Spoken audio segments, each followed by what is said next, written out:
is between them, and over £600,000 in winning prize money. Number 1, Bedtime, Willie Carson. 2, Damister, Pat Edery. 3, Dahiston, Tony Kimberley. 4, Shadari, Walter Swinburne. 7 is Wifler, ridden by Brian Rouse. 8, Fitner, Gary Moore. 9, Triptyque, down to be ridden by Yves Saint-Martin, having problems in getting to the track. 10, Bold Arrangement, Blinkered, Tony Ayres. 11, Fioravanti, Christy Roach.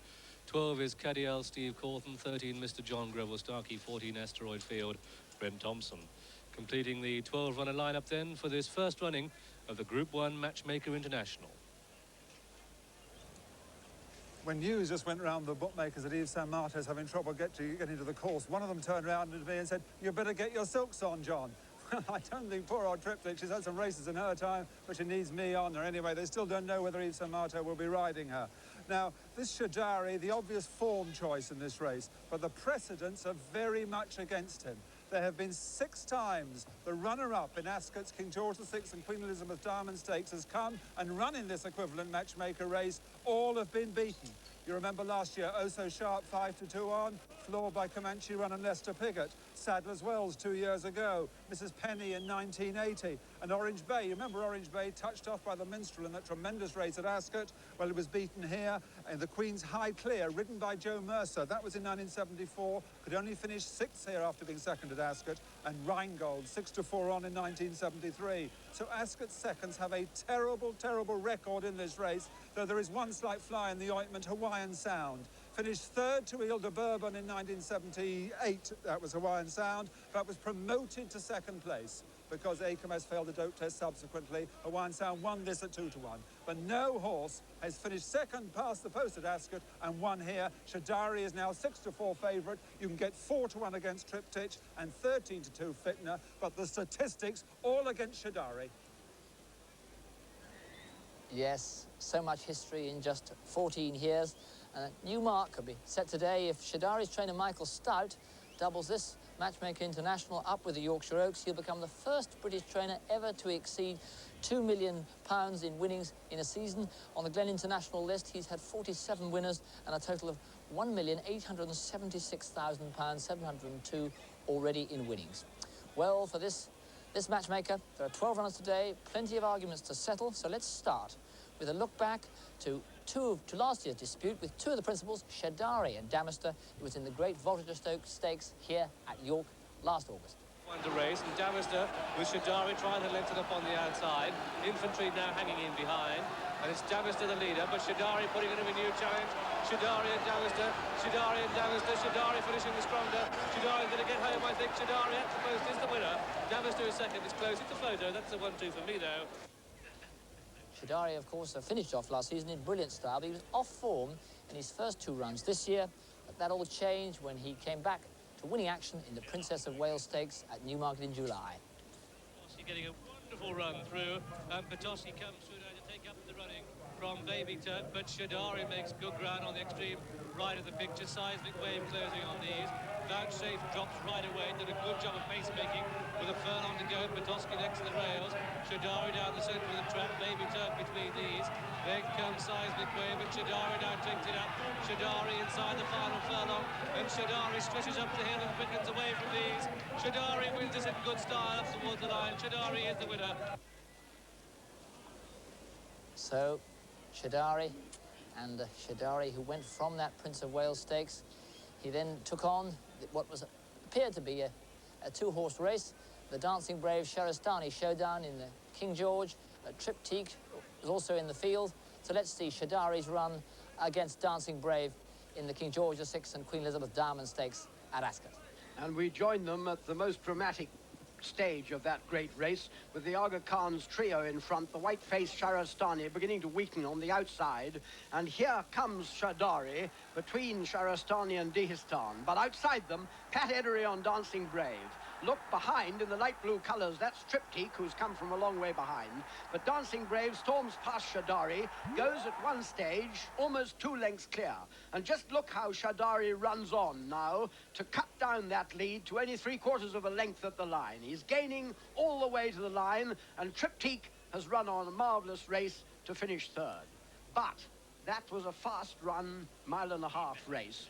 And today Shadari has only 1 mile and 2 furlongs, 2.5 furlongs. So the big question is, will this distance be enough?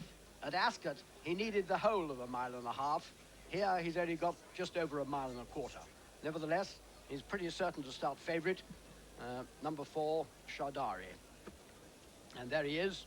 He looks his usual tough, fairly lean self. He looks to me just as well as he did at Ascot. I don't believe that that race has taken too much out of him, although, of course, it quite often has in the past. The great Grundy got beaten here. Shardari, who improved into a really top-class horse at the end of last season and showed that day against Dancing Brave that he's still in the top class. But the distance is the problem. Number 4, Shardari. And here is the Kentucky Derby second, Bold Arrangement. He's certainly the first Kentucky Derby second ever to run in this race. And the other day in the Sussex Stakes at Goodwood, wearing blinkers for the first time, he wears them again today, Bold Arrangement ran his best race since he came back from America and that heroic attempt at the Kentucky Derby. The mile of the Sussex was almost certainly too short for him. This is ideal today. I give him a tremendous each-way chance. Number 10, the Mount of Tony Ives, Bold Arrangement. And incidentally, his lad is Jimmy Miller, so it will be Jimmy who gets the wonderful American tour if Bold Arrangement can do it. Well, here's the first gelding ever to run in this race. The great Bedtime, Lord Halifax's Bedtime, one of the geldings who compelled the change of rule to allow them in Group 1 races. But sadly, of his 3 runs this season, only one's been disappointing, and it was the last one. In the Coral Eclipse, Bedtime hit the front early in the straight at Sandown, but faded very abruptly. On that form, he wouldn't have any chance. On his very best form, he would. Number 1, Lord Halifax's Bedtime, who will be ridden by Willie Carson and who's done by Bob Asher. And now we can see Damister, who is the spitting image of Bellotto. As a matter of fact, they're both by Mr. Prospector, of course. And on last year's form, when Damister was third in both the English and Irish derbies and won both his races on this course, although he got one of them on objection, on that form he'd be favourite. But sad, not maybe favourite, but anyway first or second favourite. But sadly, this season, so far, he hasn't shown that form. He was beaten in the Gannet in France and has been beaten in all his 3 races. He looks magnificent today, and it's quite possible that Jeremy Tree's got him back. If so, he might be a real good bet. But on this season's form, you can't really fancy him. The Mount of Pat Edery, number 2, Damister, who's done by Gary Peerless. And let's now see the Aga Khan's pacemaker, Dahistan. If he was in this race in his own right, he'd be by no means without a chance. In fact, he won the Hardwick really well at Royal Ascot, and as you saw, was going extremely well at 1.25 miles in the King George, where he was making the pace for basically Sharastani, but it turned out Shardari. Today he'll be doing it for Shardari. We don't know how fast Tony Kimberley will go, but you can't really give Dahistan too much chance of winning. There he is, number 3, Dahistan.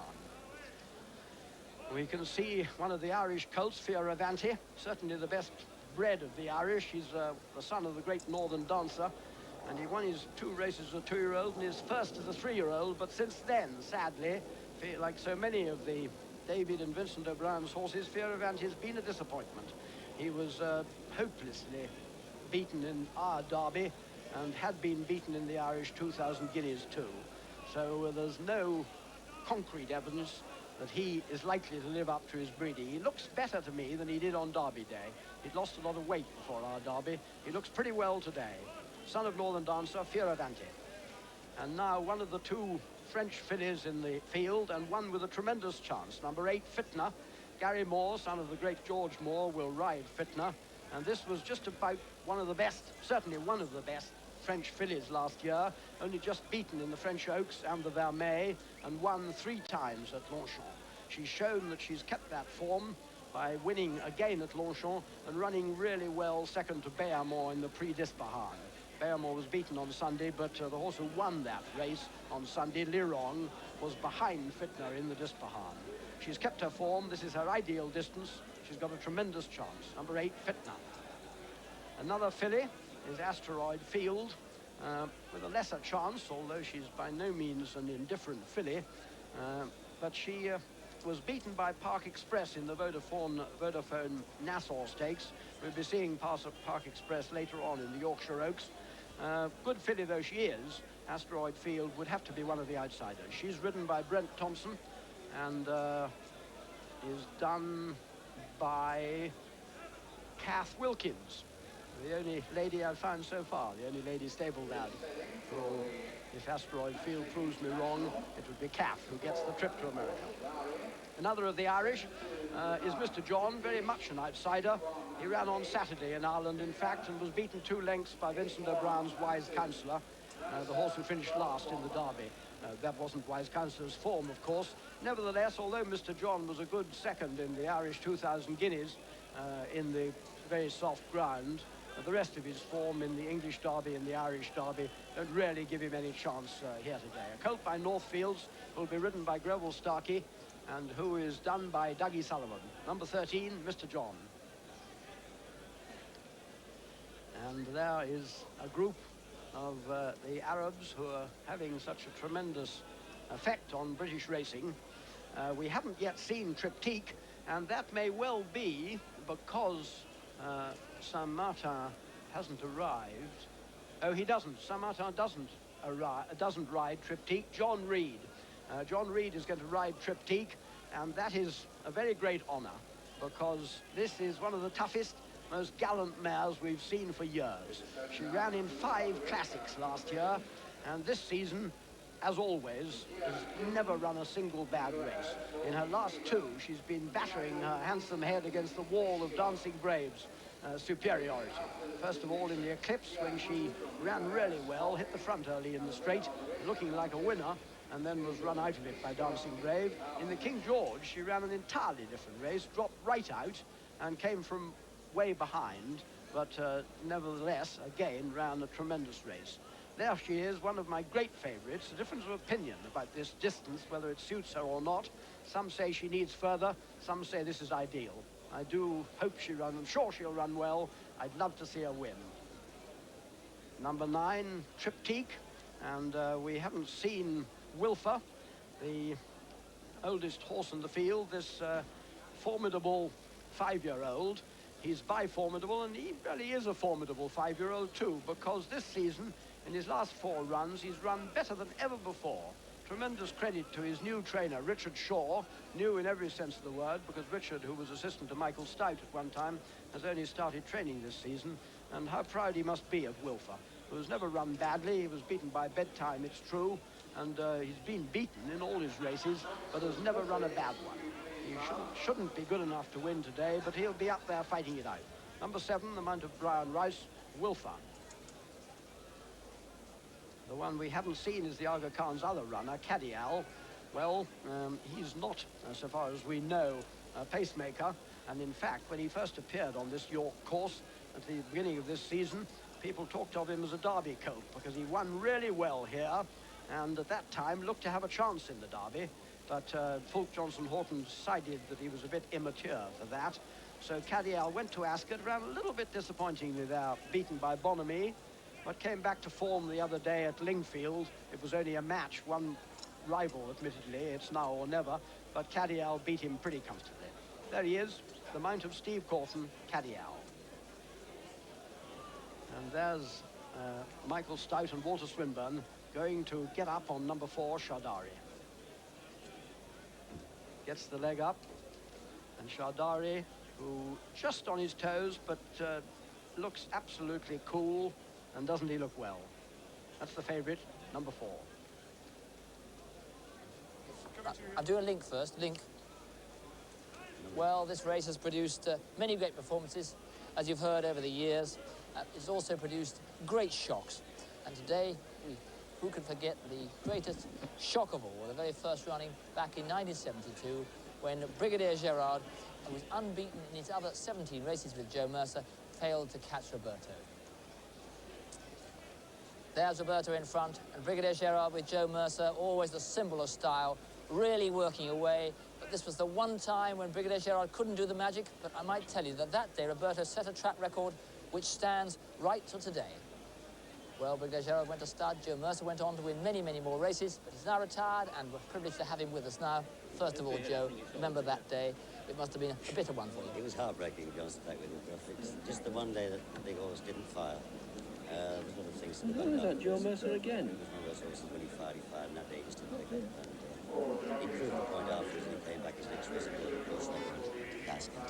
Well, looking at this field, first of all, there doesn't seem to be an outstanding horse like Brigadier Gerard. No, but there's some very, very good horses in the race. The thing about the race is it's an in-between distance, a mile, 2.5 furlongs, and the majority of these horses are pretty good over a mile and a half, and they're coming back a furlong and a half, you know, which can make a vast difference. They look exceptionally well in the paddock, majority of them, but that furlong and a half is a big counter, I think. Well, let's talk about coming back. As you know, over the years, coming back from the King George, a mile and a half, very hard race, has been a bit of a graveyard for horses in the Matchmaker International. Shadari, how did he look to you? He looks very, very cool in the paddock. I thought he looks about the same way as he did at Ascot. I wouldn't say he was any lighter, but he looks very relaxed and very cool. And obviously taking his Ascot race exceptionally well, and he's going to come out today and have a big fight. It's a horse, will he be quick enough at a mile, 2.5? Well, the Aga Khan has 2 runners in the race, and he runs, and which one is going to make the running for which, I don't know, but obviously he would like a very, very strong gallop, which would then enable to take a little bit of speed away from the other horses, and this is where his staying qualities will come into being, I think. But one of the disappointments of the season is the horse who just got beaten by Shadari in last year's Voltigeur, controversial finish, got replaced, Damister. Now, he looks marvellous in the paddock, and last year he was a very, very good horse, as we all saw here last year when he actually got the race on disqualification. But he's a very, very good horse, and obviously he hasn't been right this year. He's a couple of races in the spring, he ran very, very badly. Jeremy's got him back looking remarkably well today, and obviously he's a fresh horse, and Jeremy's the type of trainer that wouldn't produce a horse like that unless he thought he was 100% right. Therefore, you can also make a case for him, you know. Now, there's the 2 fillies, and they're perhaps almost most interesting. They've flown over from France this morning. Yves Samata hasn't managed to get here in time to ride Triptych. First of all, how much of a disadvantage would it be, do you think, John Reid not having sat on him before? Well, it's amazing, you know, as you well know in this country, there's lots of us who ride, and you see a lot of horses, but you never actually get on the backs, but then eventually the day comes and you get the ride of them. And knowing John, he's watched it race the whole of this year, and he's seen her run at Royal Ascot, and he's seen her run in the Eclipse, and prior to that, the races. And she's a very good filly, and in his own mind, he'd know pretty well how to ride her. Obviously, the trainer will, you know, give him some sort of instructions. And do you think she's got, what, 2 lengths to make up on Shadari? Well, she ran a tremendous race at the King George. She was a long way behind for most of the way. I know it's a very fast-running race, but she finishes so well. And this year, as you well know, she's run some cracking good races in England. And today, I don't think she'll be far away. I mean, it's a race, you've got 4 or 5 horses, very, very good chances. The other French filly, Fitner, this is her first time she's ever travelled abroad. She looks a little bit warm because, it's, as you say, it's the first time she's ever travelled. But she's a damn good filly. She was the best of her age last year in France. And this is a proper distance, a mile, 2 2.5. Filly with a very good turn of foot. She's out of Greenland Park, Joe, who was a very, very fast filly, and looks a bit like her. Well, she does. She's a big burly filly, and she's the same colour, and she's also by Chris, who's also a chestnut, you know. And I think, you know, the 10 furlongs is about ideal for her. She's not without running very well in the race. So the Mercer summary, I mean, I don't want to put you on the spot. You've been so successful for us, but it's a very difficult one to read. If you had to play, who would you play for? I think I would have to go for Shadari, and I would have to put Triptych into the second. I think I'll stick to the King George form. As you say, it's been a graveyard in the past, but let's hope it's not today. Joe Mercer, thanks very much. Thank you.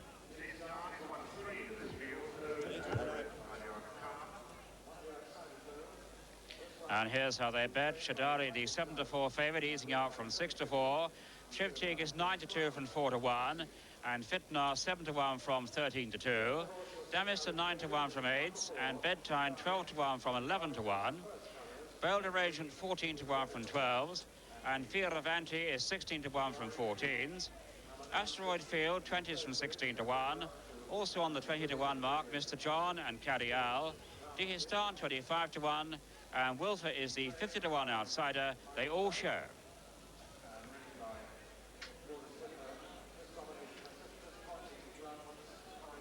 And there they are, parading. John Reid sitting for the first time in his life on the back of the great Triptych. What a thrill for him. And let's hope that Triptych doesn't have any difficulty going the early pace, as she appeared to do at Ascot. I don't know why Yves Saint-Martin dropped her out. Jim, do you suppose that she really couldn't go the pace in the early stages of the King George? Well, I was speaking to one of my colleagues in the press room, or our colleagues in the press room, John, and who came back to say that she was, before the race, that she would in fact be ridden that way, that Patrick Louis Bianco had decided he'd found a new way to ride her. But I agree, when the jockey dropped his hands on her, she appeared to be totally outpaced, which was surprising for a filly who'd shown so much speed in the Coral Eclipse Stakes. There's Shadari going down. This horse who probably wouldn't have wanted any more rain, although the slightly softer ground, making this a bigger test of stamina, should be in his favour. But the Ascot race hasn't a good reputation here. Well, no, that's true, and I suppose it's because horses are aimed at it specifically, have hard races, and this is less than a month later. But I'm sure Michael Stout wouldn't be running him if he wasn't pretty sure that he was 100% okay, and he certainly appears to be well in himself in the canter down. He certainly looked all right in the paddock. The only one who was slightly on her toes leaving the paddock was Fitna. We've told you she's travelled from France for the first time. She only came over early this morning. The new fangled jet brought her and Triptyque over, and as far as we know, she travelled perfectly well, but not at all surprisingly. She was finding it just a little bit exciting as she left the paddock. There she is on the left of the picture there. I must say, I give Fitna a tremendous chance. Yes, you have to. She was a top-class middle-distance filly last year, and in 2 of her 3 races this year has shown herself to be as good as ever. I think a strong gallop and a 1.25 miles is probably ideal for her, and she must be a big danger to Shadari and Triptyque. We ought to have told you, incidentally, the Aga Khan's colour arrangements, because Shadari at Ascot carried the old-fashioned Aga Khan's colours on the right there, the brown and yellow. But now those are carried by Tony Kimberley on Dihistan. Those used to be the colours carried by Petit Etoile and all the late Aga Khan's great horses, but the green colours with the red epaulettes, which Shadari carries on the right of your picture now, those were the Aga Khan's French colours, and those are the ones which the present Aga Khan always uses. The other runner, Cadial, as I think you probably saw, Steve Cawthon has a large red sash on his green jacket. So there are the Aga Khan's pair, Dihistan and Shadari, presumably in the position they'll be in the race, for some of it anyway. Well, Dihistan is a very good horse, John, and OK, he was in the Ascot race as a pacemaker, but he's a group horse in his own right, and it reminds me rather of when Nelson Bunker Hunt had that brilliant filly Dahlia. He used very good standard of pacemakers, and if you're going to have a pacemaker, as Mercy Rymel said, jumping, there's no use having something that'll only go for 3 furlongs. These horses want to lead for a good 6 or 7. Exactly, and I very much hope, too, that the jockeys don't ignore the pacemaker, because they very often just let the pacemaker go on his own. I don't think they'll do it here, but they do sometimes do that, in which case the pacemaker has absolutely no effect on the race. In fact, if they let Dihistan go on his own, he might just stay there. If they let him steal a long lead, but of course, he was the horse that the main body of field followed at Ascot. They ignored the 2 breakneck pacemakers that were in for Potosky and were, as you pointed out earlier, absolutely useless because everybody ignored them.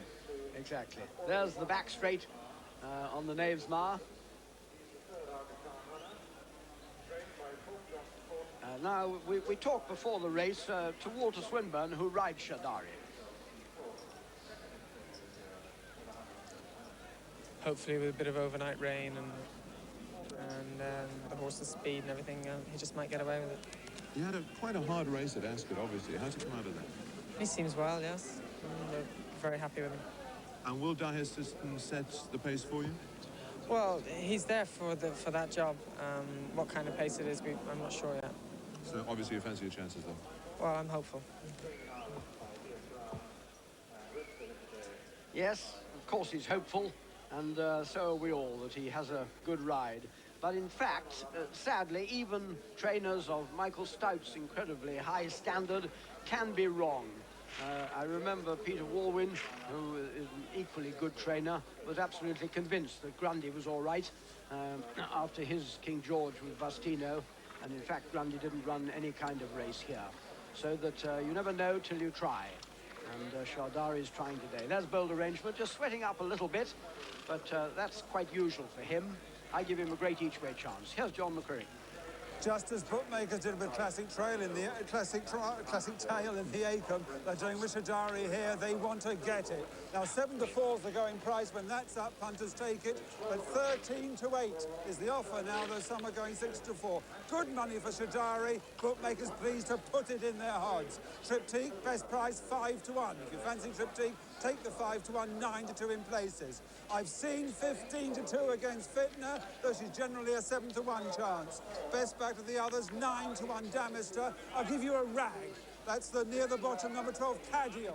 25 to 1 and 20 to 1. Some punters, 2,500 to 1. 2 or 3 times I've seen. That's the best each-way rag in the race. But Shadari, the 6 previous runners-up in the King George, who the first pass, the second pass the post there, have been beaten in this equivalent race. Punters are worried about the Shadari. That's why bookmakers prepared to lay 13 to 8. I've got news about why Yves Saint-Martin failed to get here in time to ride Triptyque. He apparently got to the airport in France at 11 o'clock this morning. He'd been told the flight was going to leave at 11:30, and when he got there, he found it was leaving bang on 11 o'clock. He got there as his plane was taking off. That's the reason he arrived late for Triptyque. He jumped on Mr. Alan Claw's private jet, which touched down at Leeds at 2:05, jumped in a taxi, said drive like hell to get here. He got here at 4 minutes to 3, which is 1 minute after the time allowed to weigh out for a race, and that's the reason that this man, John Reed, is now riding Triptyque in place of Yves Saint-Martin. And John, very, very experienced jockey, bang in form. I quite agree with Joe Mercer. I don't think it'll have any very deleterious effect on Triptyque's chance, which remains because she's a gallant filly, a very good one. There they are. Damister, who looked superb in the paddock, has begun to sweat up quite badly. He looked really well, Jim. Yes, he did.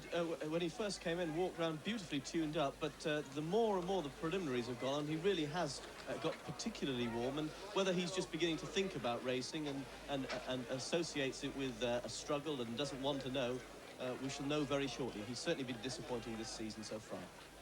And as they start to load up the stalls, let's have a look at the betting. Shadari, the 13 to 8 favourite, Triptyque 5 to 1, Fitnar 7 to 1, and Damister at 9s. Bedtime and Bell Arrangement both on 12 to 1. Fioravanti 16s, Asteroid Field and Cadial both on 20s. Mr. John and Diastan 33 to 1 chances. The outsider still Wilfer at 50s. They all show.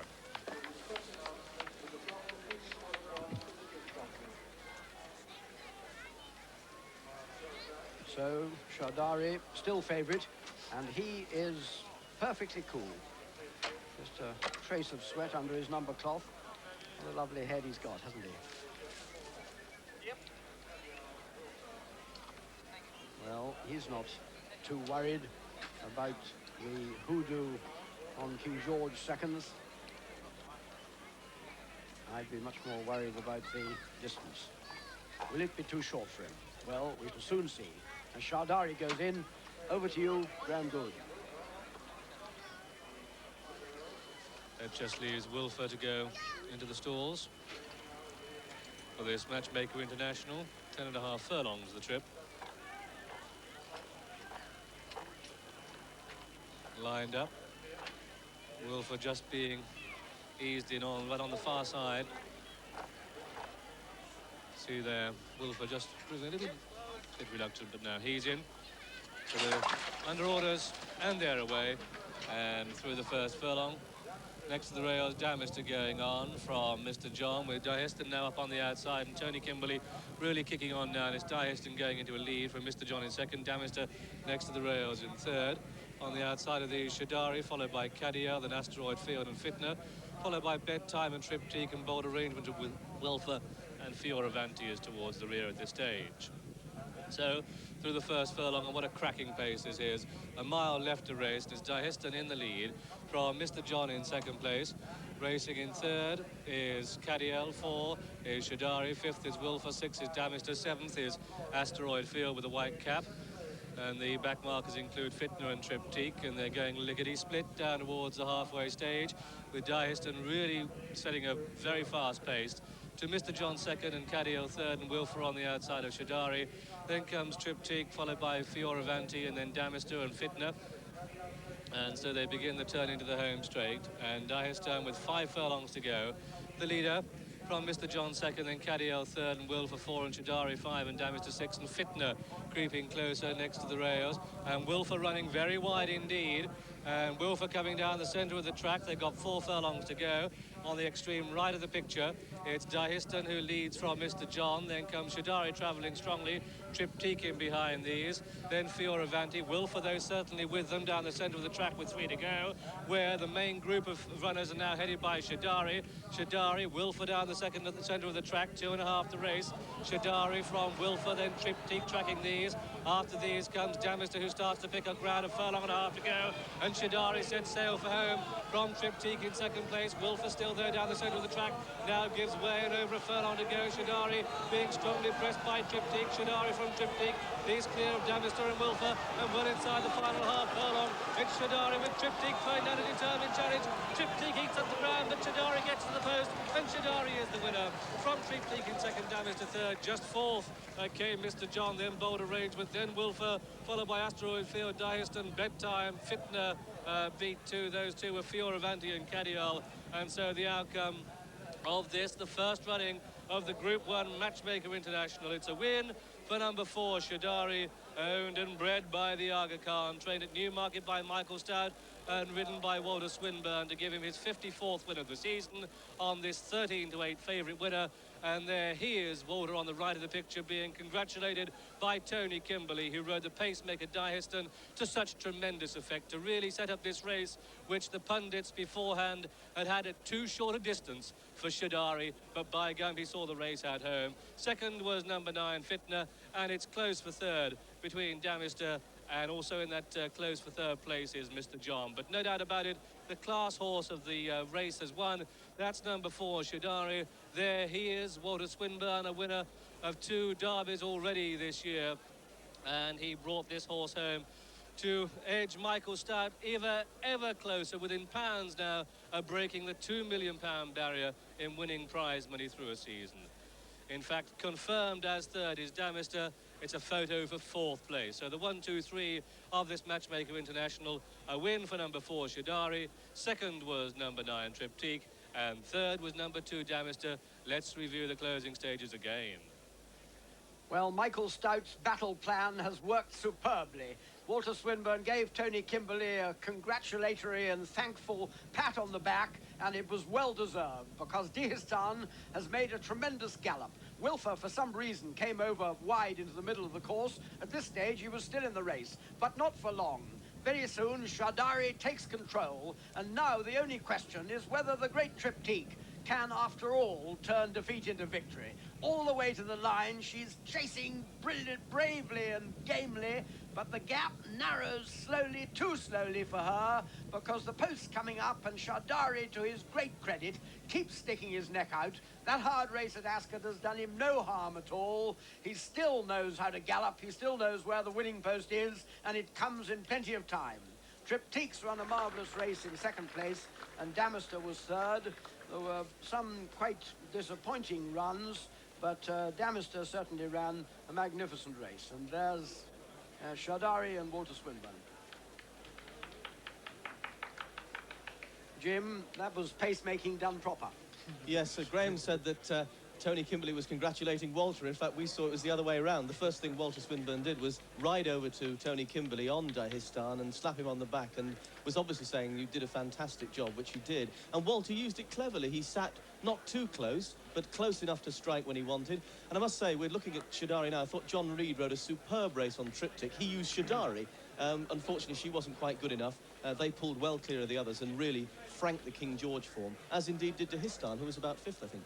I think so, and there was a moment, just over a furlong out, when John Reid was sitting so still on Triptyque that I thought perhaps she was going to produce the speed and beat him, but she didn't produce very much more speed than he had. Well, I think she did produce speed, John, but Shadari found a bit more, and the pair of them pulled right away. I mean, she isn't as fast as him, but she's pretty fast, a lot faster than all the others. It was a terrific race. And think of her courage. I mean, really, the hard races she's had. She's never had an easy race.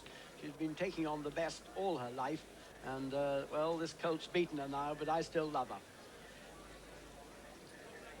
And Shardari's pedigree here. Topville, of course, who's not been at stud very long himself, won the French Derby and then was rather, became rather disappointing after that, but a big success at stud. He has another interesting representative running on Friday at Goodwood in Ayasifa, also trained by Michael Stout. Sharmada, the dam, was a very good filly herself.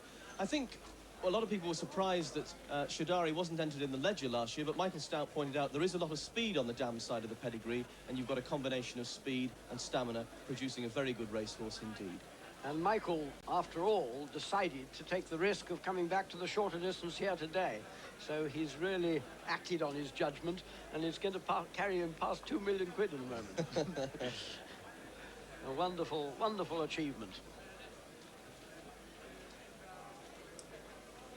And as you can see, that wonderful race has got the crowd it richly deserves. 3/4 of a length Shardari beat Triptyque by, and Damister was 3 lengths away third. 3/4 and 3. And that's the happy, crowded winners' enclosure. Well, Matchmaker must be really thrilled with the match they've made, because it couldn't have been a better race. And I think they must be proud and pleased. Here's the starting match. First number 4, Shardari, the 13-to-8 favourite. Second number 9, Triptyque at 5-1.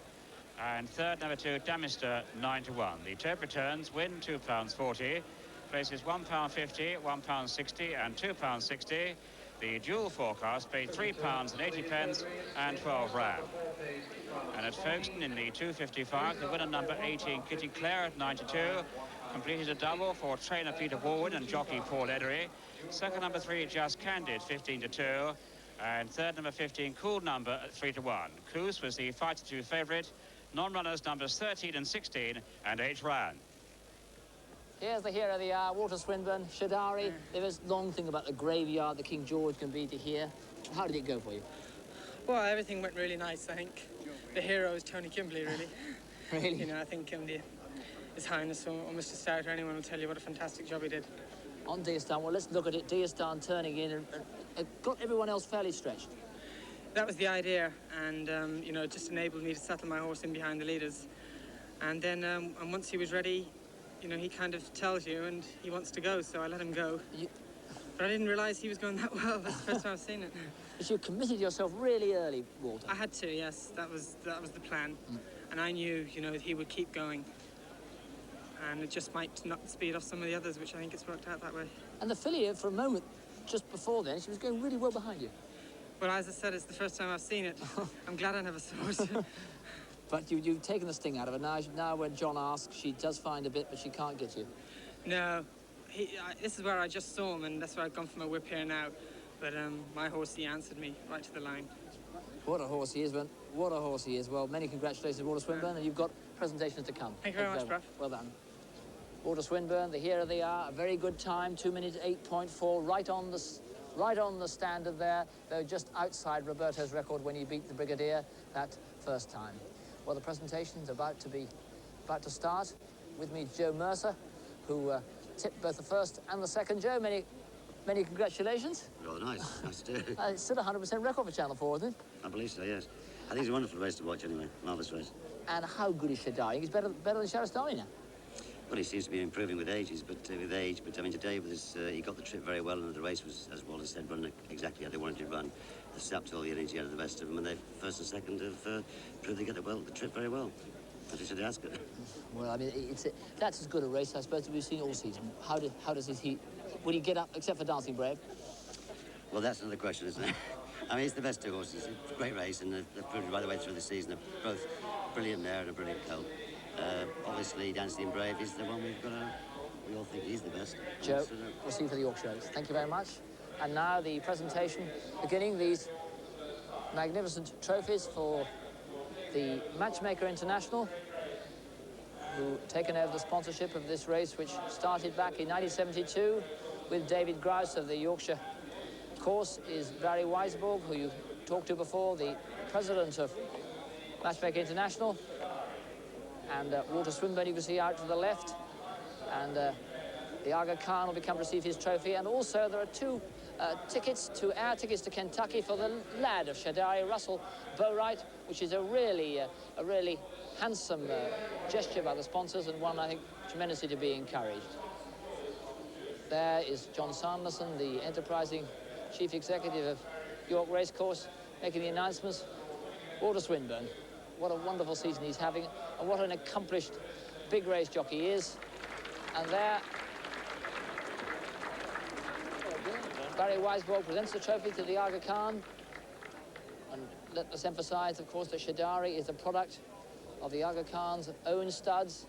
And so the hopes that Europe would once again become the dominating partner in the horse racing game is very much being fulfilled by the Aga studs and by the, looks like they're going to follow the Khalid Abdullahs and Maktoums of this world, are building up the great mares. And so we are getting horses who are literally the best in the world. Now Michael Stout, who's just £32,000 short of the unbeaten 2 million record of prize money in an English season. He's just 32,000 short, and I don't have to tell you that if Colour Spin or Untold or indeed Ivor's Dream was to go and collect in the Yorkshire Oaks, he would then be through the 2 million barrier. And what a job he's made of Shadari, who, don't forget, was well beaten his first 2 runs this season. And now the cheers for Walter Swinburne, who takes his Matchmaker trophy, which will join a fairly groaning sideboard in the Swinburne household. Walter, who, of course, first tasted the big race fame with Shergar, showed himself cool then, was only a teenager then, but it's now a positive veteran. Well, as the week for 2 in Kentucky trophies are presented to Russell Bowright, who does a Shadari. What a handsome gesture it is by the sponsors. And I know Michael Stout, who's with me now, will applaud this gesture. Michael's here. And firstly, that gesture by the sponsors. Oh, I think it's marvellous, yeah. Absolutely superb. Well, this is very much one for the Stout team because, as we all know, Shadari beat his first 2 runs. And, OK, the first time was very soft ground, Michael, but the second time when he got beaten in the Coronation Cup, he must have been a bit disappointed. Well, he ricked his back at Epsom. So, you know, we knew that really wasn't his form. Initially disappointed, but when we got him home, we realised he wasn't quite right behind. But I made a mistake, you know. I ran him at Chester in the Ormond, and I shouldn't have run him. He doesn't come at that time of year, and I wanted to race in him before the Coronation Cup. I would have been better off not doing it. And Mark, you don't need telling that the King George has been a bit of a graveyard for horses who've had a hard race there. Were there any signs that there might have been any taking his race differently? No, well, the difference is, I mean, you're referring to horses that have had a classic preparation and are 3-year-olds. You know, he's 4 and he's coming all the time. I felt he was better today than he was at Ascot. And that may sound ridiculous to form book students, but he's not a mile 2.5 furlong horse. He's a mile and a half horse. Which, of course, brings us on to his plan. I mean, you said that Arc was his target. Is that still... Yes, yeah, it is. And I would think it's most likely he would go straight for the Arc now. Sure. And how much could you let a horse like him down now? Or he's only got, what, 6 weeks to the Arc? Less than that. It's not too far away. We'd have to keep him ticking over, not let him get fat. Well, Michael, many congratulations. One thing we must just ask you, Sherastani, how is he? Yeah, we're very, very pleased with him, but we're yet to make a plan for him, but he's going to run again. And a final thought, the 2 million mark is just one big race away. Colour Spin, Untold, how are all that? Well, those fillies are well. I think it's a very, very hot Yorkshire Oaks. It's going to take a lot of winning, and no, we're not counting any chickens, you know. The Stout's still going. Many congratulations. Thanks. Michael Stout, now the jockey who took a spare ride, and it looked like the ultimate spare ride, John Reed with Derek Thompson. Yes, very nearly the ultimate spare ride. Very nearly, yeah. She's given me a fantastic ride. I thought turning her home was an absolute certainty. I'd never been going so well in a big race like that in my life. And Mr. Biangon told me, he said, if you're going well, sit. He said, because once she gets there, she'll just get to the front and she's done enough. Here you are, coming towards the final furlong and a half. As you see, I've got a lovely lead from Walter there, and I'm going quite nice. But we just, as we go to the furlong and a half marker, I really asked her to quicken up. And she doesn't do it immediately. And Walter's sticking on, and he just keeps going. And she's running on well here. but I'm never going to quite get him. She's a good filly, though, very good filly. You two open up a long gap. Look at that long gap to the third horse, Damister. Yeah, we really quickened up from the furlong and a half. Walter was, I thought I had him covered. He was having a push from about the 2, and I thought I would definitely pick him up. She just doesn't find as much off the bridle as you'd be led to believe. What about sort of a mile and a half, another furlong and a half faster, longer? Would that just about do her or not? Well, by all accounts, I think this is probably our best trip. I think she'd go for either, actually. I don't think it would matter to her. I mean, she galloped to me like there, she would definitely stay a mile and a half anyway. Well, you've ridden a French filly in the last race. Coming up in about 45 minutes down the Yorkshire Oaks, you're riding the Irish filly, Park Express. How would you rate her chance there? I rate her chance very good. I think she's a very good filly, and she's improving all the time. Obviously, this is the hardest race she's been in. We've got the 2 stout horses to beat, which won't be easy. But it's a proven filly, and she'll make them go a bit. And before that, coming up in about 10 minutes' time, the Rothschild colours of Coinage. Looks to have a major chance. I think so. I think possibly it'd have a slightly better chance if it was 2 miles. He seems to gallop really well and get the trip good. But mile and 6, he's won over a mile and a half. You know, a good gallop would suit me here. I think he's got a good chance too. Well, hard luck in the Matchmaker, but better luck in the next. Let's have news from McCraig. Thank you. John Reed, the rider of Triptyque. John Reed, the rider of Triptyque. Now, I reckon Triptyque has set a record by being the only horse to be placed 4 times in Group 1 races in Britain without winning. Now, she was runner-up in the Coronation Cup, runner-up in the Coral Eclipse, 3rd in the King George, and 2nd here. Can you name any other horse in a single year 4 places in Group 1 races without being first past the post? I remember seeing her Damn Trillion running in the States. She ran about 4 times in a month in Canada, I think New York, Washington and Santa Anita. Fantastic filly she was, so is the brave, gallant Triptyque, and I think she set a record by those places. As for Shadari, the 13-8 favourite, it was well backed, but the buzz round the ring and the talk, which I'm sorry I couldn't give it to you before the race, but probably just as well I should think, was Bold Arrangement. One punter had £3,000 to win Bold Arrangement to win 36,000. Another had 1,500 to win 18,500. Certainly well backed, that Bold Arrangement, and I can certainly now give you the Arc betting. This is, once again, it's quite early, the Arc, the first Sunday in October. Hills go 5-2 Dancing Brave, 3-1 the French horse Bearing, and 7 Shadari. Corals 5-2 Bearing, 3-1 Dancing Brave, and 5-1 Shadari. Ladbrokes are 7 Shadari, and also Mecca 7-1 Shadari. You fancy it for the Arc. But to me, the highlight of this race was Matchmaker and their president, Barry Wiseboard, giving a holiday to the stable lad for 2 over to Kentucky. Bruff's got the lucky lad with him now. Yes, Russell. Holiday for 2 in Kentucky. Yeah, great. What are you going to do with it? Well, I should be taking my girlfriend with me. She works in the yard as well, so I suppose she'll be counting the dollars now. But Shadari, we were just hearing from John there that he's sort of 7-1 in the Arc betting. How do you rate him to get his revenge on Dancing Brave? And he's got a good chance. I mean, he gave him £13 in the King George. He was 3/4 length behind him. In the Arc, he just gives £6.5. And I think he was lucky anyway in the King George. I mean, Steve didn't really know him, and he's a horse that once he gets into top gear, that's when he comes. But he takes his time getting into that gear, you know. And I think once Steve found that, it was, you know, just because as you saw, he was coming back at him at the end. Tell us about it. When did you come to do him? Was it as a yearling, or did you start? As a yearling, yeah. I put my name down for him, and he was ugly then. Was he? Yeah, his quarters were up there, and his shoulders were down here, and his hair stood up one end, you know. Why did you go for him, Russell? Well, everyone seems to go for the American-bred horses who look the part at the time, you know.